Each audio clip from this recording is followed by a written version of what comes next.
राधे राधे। पुरुषोत्तम मास महात्म्य कथा अध्याय 3।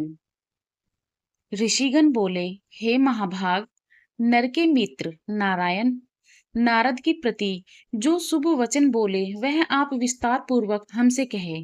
सूत जी बोले, हे द्विज संतमो, नारायण ने नारद के प्रति जो सुंदर वचन कहे वह जैसे मैंने सुने हैं वैसे ही कहता हूँ, आप लोग सुने। नारायण बोले, हे नारद, पहले महात्मा श्री कृष्णचंद्र ने राजा युधिष्ठिर से जो कहा था वे मैं कहता हूँ, सुनो।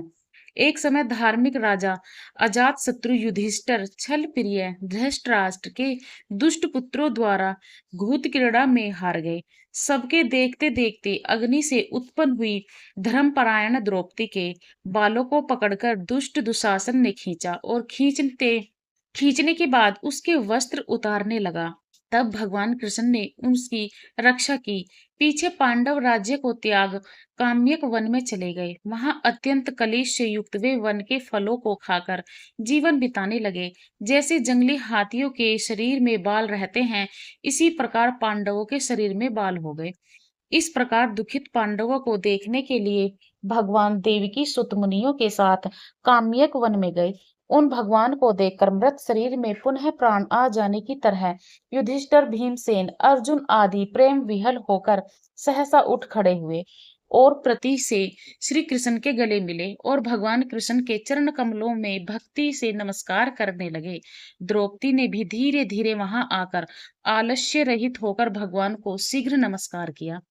उन दुखित पांडवों को मृग के चर्म के वस्त्रों को पहने देख और समस्त शरीर में धूल लगी हुई रूखा शरीर, चारों तरफ बाल बिखरे हुए द्रौपदी को भी उसी प्रकार दुर्लभ शरीर वाली और दुखों से घिरी हुई देखा।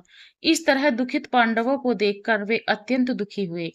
भक्त वत्सल्य भगवान धृतराष्ट्र के पुत्रों को जला देने की इच्छा से उन पर क्रुद्ध हुए। विश्व के आत्मा बाहों को चढ़ा गुरेर कर देखने वाले करोड़ों काल के कराल मुख की तरह मुख वाले धधकती हुई प्रलय की अग्नि के समान उठ हुए। ओटों को दांत के नीचे जोर से दबाकर तीनों लोकों को जला देने की तरह ऐसे उद्धत हुए जैसे श्री सीता के वियोग से संतप्त भगवान रामचंद्र को रावण पर जैसा क्रोध आया था।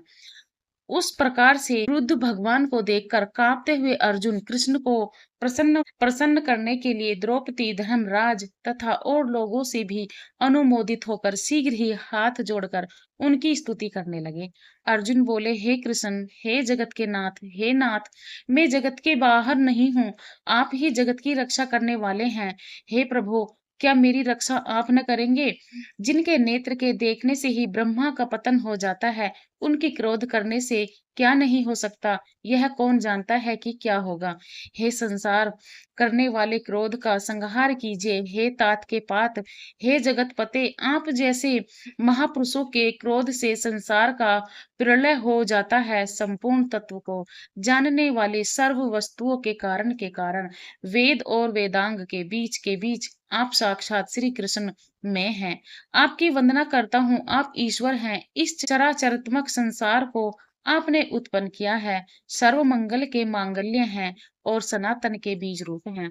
इसलिए एक के अपराध से अपने बनाए समस्त विश्व का आप नाश कैसे करेंगे?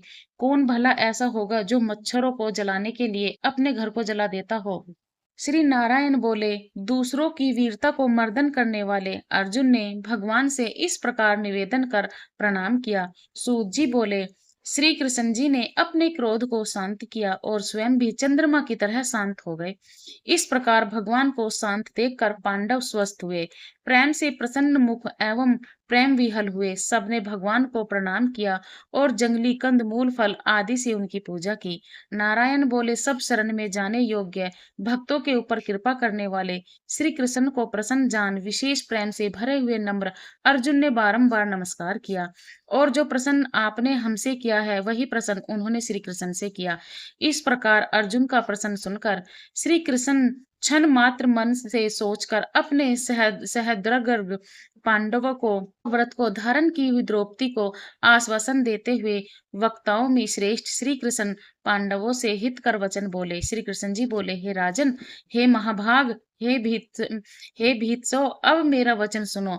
आपने यह प्रश्न अपूर्व किया है। आपको उत्तर देने में मुझे उत्साह नहीं हो रहा है। इस प्रश्न का उत्तर गुप्त से भी गुप्त है, ऋषियों को भी नहीं विदित है।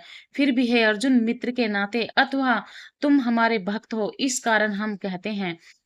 हे सुव्रत, वह जो उत्तर है वह अति उग्र है। अतः क्रम से सुनो। चैत्र आदि के जो 12 मास, निमेष महीने के दोनों पक्ष, घड़ियां, प्रहर, त्रिप्रहर, 6 ऋतुएं, मुहूर्त, दक्षिणायन और उत्तरायण, वर्ष, चारों युग, इसी प्रकार परार्ध तक जो काल है, यह सब, और नदी, समुद्र, तालाब, कुएं, बावली, गढ़िया, सोते, लता, औषधियों, वृक्ष, बांस आदि पेड़, वन की औषधियां, नगर, गांव, पर्वत, पुरियां, ये सब मूर्ति वाले हैं और अपने गुणों से पूजे जाते हैं।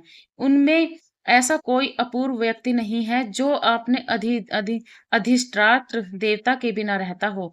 अपने अपने अधिकार में पूजे जाने वाले ये सभी फल को देने वाले हैं। अपने अपने अधिष्ठात्र देवता के योग के महात्म्यों से ये सब सौभाग्यवान हैं। हे पांडुनंदन, एक समय अधिमास उत्पन्न हुआ। उस उत्पन्न हुए असहाय निंदित मास को सब लोग बोले कि यह मलमास सूर्य की संक्रांति से रहित है, अतः पूजने योग्य नहीं है। यह मास मलरूप होने से छूने योग्य नहीं है और शुभ कर्मों में अग्राह्य है। इस प्रकार के वचनों को लोगों के मुख से सुनकर यह मास निरुद्योग, प्रभाव रहित, दुख से घिरा हुआ, अति खिन्नमन, चिंता से ही ग्रस्त मन होकर व्यथित हृदय से मरणासक्त की तरह हो गया। फिर वह धैर्य धारण कर मेरी शरण में आया। हे नर, बैकुंठ भवन में जहां मैं रहता था वहां पहुंचा और मेरे घर में आकर मुझ परम पुरुषोत्तम को इसने देखा। उस समय अमूल्य रत्नों से जटित सुवर्ण के सिंहासन पर बैठे मुझको देखकर यह भूमि पर साष्टांग दंडवत कर हाथ जोड़कर नेत्रों से बारंबार आंसुओं की धारा बहाता हुआ धैर्य धारण कर गदगद वाणी से बोला। सूत जी बोले, इस प्रकार महामुनि बद्रीनाथ कथा कहकर चुप हो गए। तब नारायण के मुख से कथा सुन भक्तों के ऊपर दया करने वाले नारद मुनि बोले, नारद बोले, इस प्रकार अपनी पूर्ण कला से विराजमान भगवान विष्णु के निर्मल भवन में जाकर भक्ति द्वारा मिलने वाले, जगत के पापों को दूर करने वाले, योगियों को भी शीघ्र न मिलने वाले, जगत को अभयदान देने वाले ब्रह्म रूप मुकुंद जहां पर थे उनके चरण कमलों की शरण में आया हुआ अधिमास क्या बोला। पुरुषोत्तम मास मय तृतीय अध्याय संपूर्ण। हरि शरणम। राधे राधे।